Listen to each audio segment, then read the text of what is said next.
out of here. Basically, my research is about deriving energy landscapes, or energy seascapes, if you will, from stereo video. So sort of investigating the three-dimensional trajectories and feeding behaviours of three species of butterfly fish on a coral reef in the Solomon Islands. But plot twist, that coral reef had a turbidity gradient. So this is my study location. This is the western province of the Solomon Islands.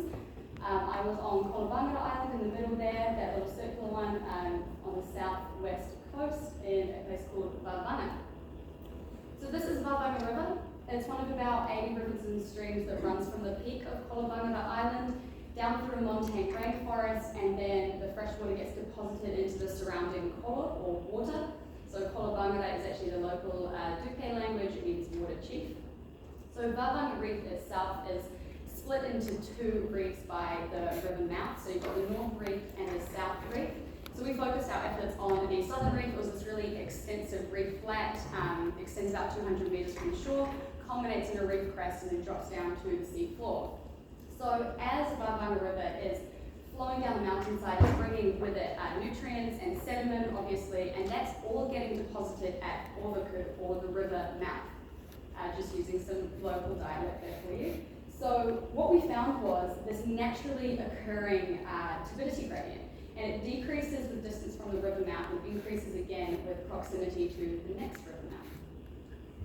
So these are my sampling sites I'm about to walk you through. So first of all, obviously we had to sample at the river mouth at Orvaku, so that was site number 1, our most turbid site. Next up was sampling site 2, or Batu, named after the rock, or Batu sticking out of the water. You come around the front of that fringing reef, you find yourself opposite a meeting house or a paile, so we named site 3 paile. Next, you find yourself opposite a church, we named that site church. And then site number 5 is Popuna, and it's called that because it has this big sort of gaping hole in the reef where a World War II explosive was detonated. And it made a really loud sound, like boom, so the locals called that site Popuna. Alright, let's dive under the water at each of those sites, and straight away you can see a real clear difference. So coral cover is pretty much, it's hard coral cover, pretty much 100% around that reef. But it's that density and diversity of the substrate that you can see noticeably changing at the river mouth as you get close to the river mouth. So we may or may not have forgotten to bring a songbird to the Solomon Islands. We had to get a little bit creative when measuring turbidity. So we used two different things. We used a colour scale called the Farrell-Uli colour scale. That measures watercolour, and we also used like an underwater visibility measurement. So Farrell-Uli, it's a colour scale from 1 to 21. 1 being those really deep, dark waters that you associate with the tropics, goes through some greens, and then 21 is like really dark browns. And then for visibility, we had Secchi disc, so like a white round disc, and under the water we connected it to a measuring tape, and my colleague held the disc, swam away from me, and then when I couldn't see, I lost sight of the white of the disc, I would take that measurement. And so what I found was with a linear regression that those two proxies were actually really, really accurate at being proxies for turbidity. Okay, so I don't need to stand here wasting time telling you how important coral reefs are. We all know that. And the Solomon Islands in particular are known for being relatively pristine. This video, for example, was taken at Polbuna, so the site furthest away from the river mouth. And for comparison, this video was taken at Orvaku, at the river mouth. So although we know that due to that freshwater discharge that's coming from the river, we've got these naturally occurring turbid coral reefs. But also the coral reefs around Kolobanga Island have been subject to a lot of anthropogenic activity. So there's been historic and recent logging going on Kolobanga Island since the early 1900s. They've been logged right up to about 400 metres above sea level. So because of that anthropogenic activity, we found that it's sort of accentuated that naturally occurring turbidity gradient, especially obviously at the river mouth. So Vavanga reefs really sort of diverse features, offer a great study site for examining species movement and foraging dynamics across a turbidity gradient in one sort of easy, convenient location.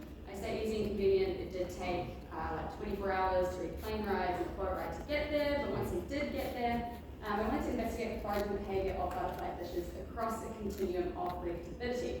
Wanted to do that by studying their movement patterns and their bite rates. So Baruman et al. 2005 noted that Differences in prey availability within a single reef can greatly impact the health and overall fitness of coral reef fishes. So for me, being able to study the response of butterfly fish to changes in feeding substrate on one structured reef is a great way to study the effects that food availability and environmental change have on animals. This is the methodology. Julian did cover this a little bit. These were the racks that got 2 GoPros mounted to them. We had 3 of these that we deployed at each site, each of our 5 sites.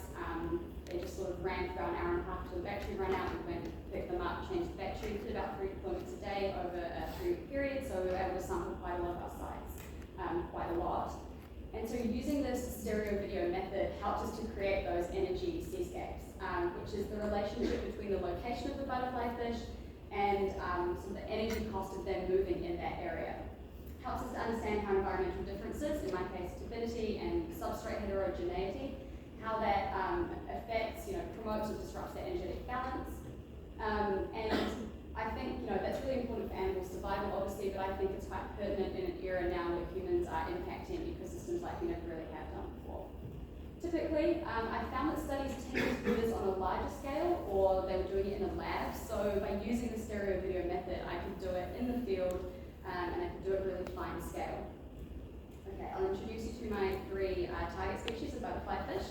First up, we've got Chaetodon baronessa, so it's a highly specialized gorilla, mainly feeding exclusively on aquaphora when the aquaphora is available. When it's scarce, it sort of consumes a bit more of a wider range of coral.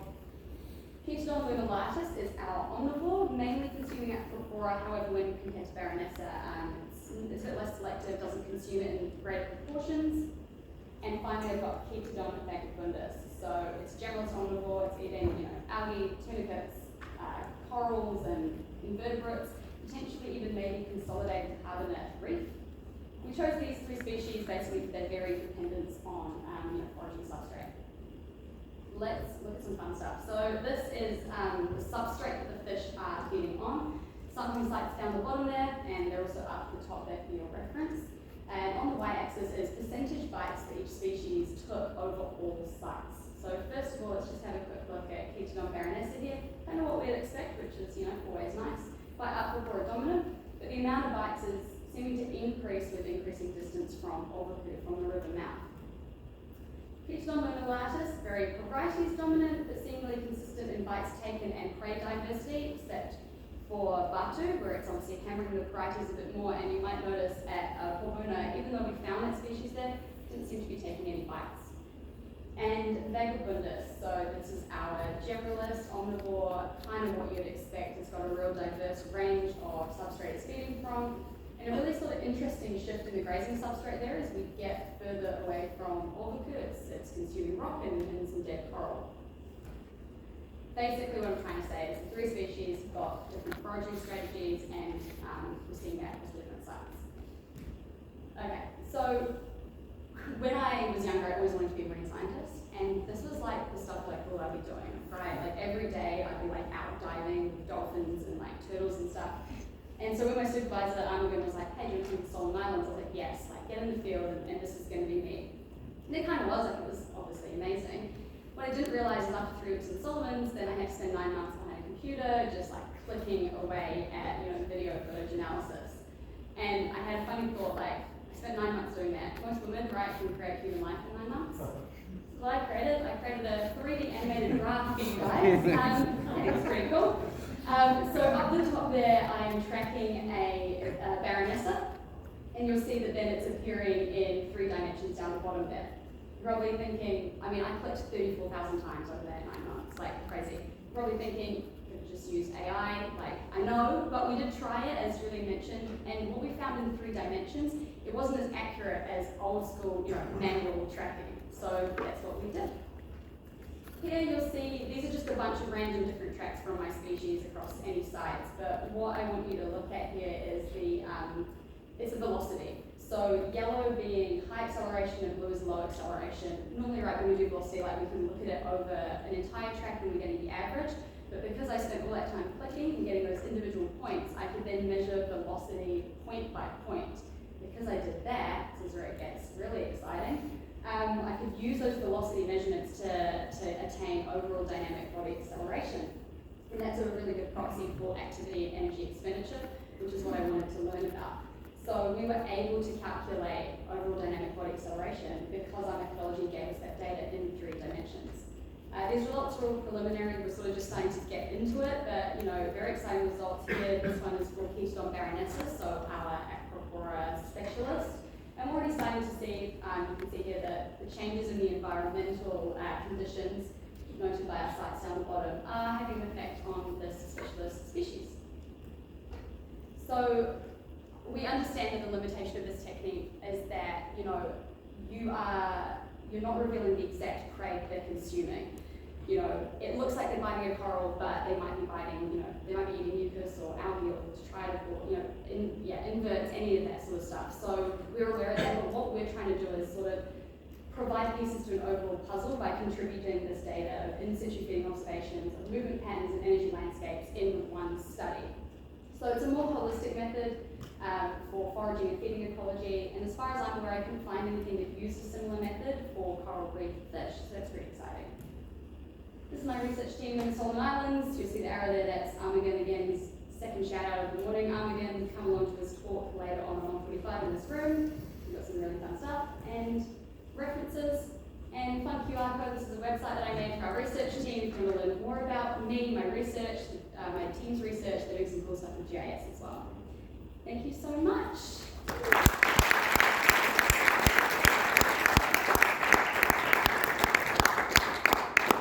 Right, thank you very much, Emily. We have 3 minutes for questions. Who wants to get started? Thanks, Emily. Presumably the river mouth side has fewer acroporas. So I wonder if there's another dimension here where Baronessa hits an acropora and then has to travel an enormous distance to get to the next one. Is that something you can capture somehow? Yeah, no, it totally is. We did actually we put quadrats down as well, so we were able to look at sort of very briefly what we think was at each site. So yeah, we can definitely look into that. Like I said, we're just starting to get into it, so it's definitely something I've thought about and something I want to look at. Thank you. Anybody? Yeah. Did you consider measuring the territory size of each of the various sites of the species that you were looking at? As butterfly fishes tend to, although they have big territories, they are territorial. One would think that in your sites with a lot of sediment, the territory size might be considerably larger for the same species and running more pristine. Did you look at any of that? Yeah, that's a really great point and something we did think about. So for my study, we did look at territories, mainly because it's a master's, so I'm trying to sort of make it as broad as I can. But we did, sort of towards the end of the trip, we did actually go around with GoPros, tracking individual, obviously butterfly fish normally in pairs, so we were tracking individual pairs. We had GPSs on floats with us, so we could get an idea of what we found was they were kind of actually going in circles, which maybe we could assume is that territory. I won't be looking at that in my master's thesis, but it's definitely something that our team will sort of combine at a later date for information. Yeah, thank you. We still have probably time for one last question. Yeah, I was curious about how you were using the video and then translating it to that fancy 3D model that you notes to make. How exactly did you extract each of the points to create those moving tracks? So I used a software called VidSync. So it was Julian. It was like he was in the talk before he showed it. It's called VidSync. It's a stereo video software. So I can input both of those left and right cameras, and then the software can read them both. And then I go through the videos. I click, skip 6 frames, click, skip 6 frames, and click, and that's how I got my tracks. And it's the software that then creates it 3-dimensionally. It's called VidSync. So yeah, if you want to check it out. It's free. All right. Thank you very much, Emily. Thank you so much. So, folks, coming up next, we have